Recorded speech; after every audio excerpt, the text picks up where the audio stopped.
Welcome to the Auburn Doubledays pregame show brought to you by Cayuga Community College on Finger Lakes 1. I'm Claudia Balafato, joined by JD.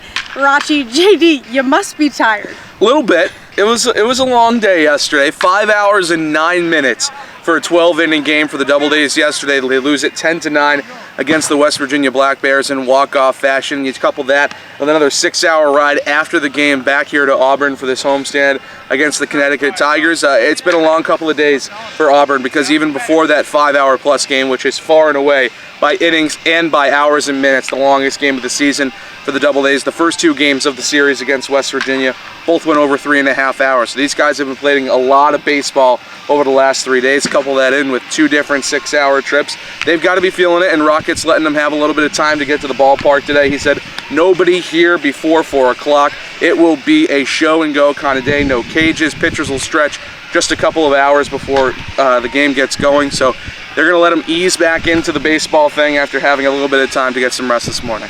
Like you said, 5 hours and 9 minutes. Now that's 2 hours longer than any game they've played this season. Tell me, how was that energy down the stretch in that game yesterday? There was a lot of energy. You figure Rocket gets tossed in the 6th inning, his first ejection of the year, and I think that lit a fire under his guys, to be completely honest with you.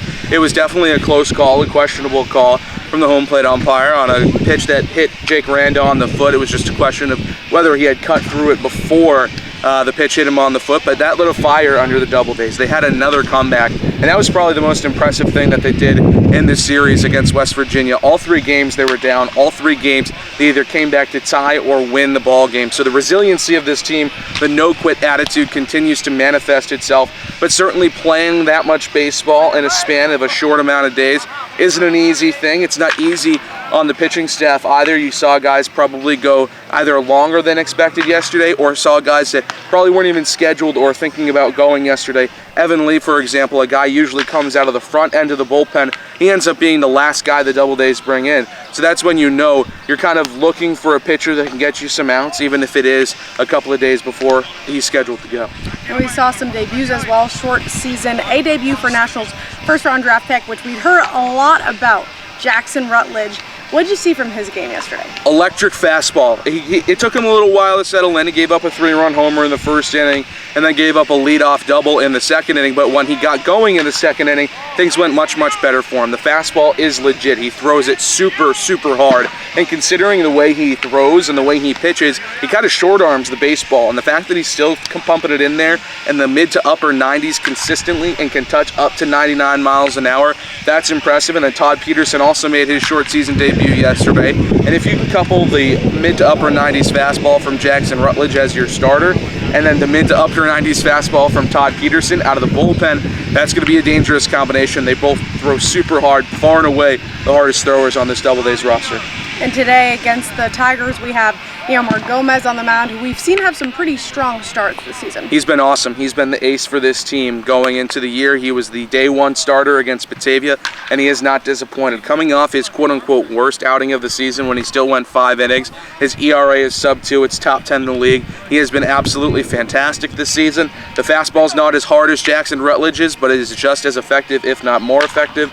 Right now, it's got good run on it. It's got some good movement. And then his breaking pitches, they have been much better of late. Backdoor curveball was a big piece for him in his last start. We'll see if he gets that going again today. And today is the first non-Pinckney division opponent of the season. Now the Tigers are second in the New York Penn League Stedler division with 11-13. What do we know about this team? Well, we know that they play in a division that has the best team in the league.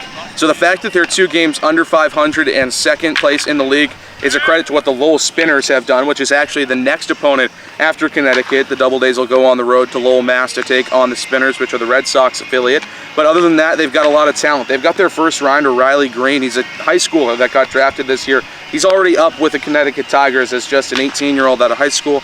That's impressive stuff. And they got a guy by the name of Ryan Kreidler, who is out of UCLA, so a former collegiate teammate of Jeremy Idens, who had a big hit last night to bust out of a slump. He's been impressive in the early goings as well.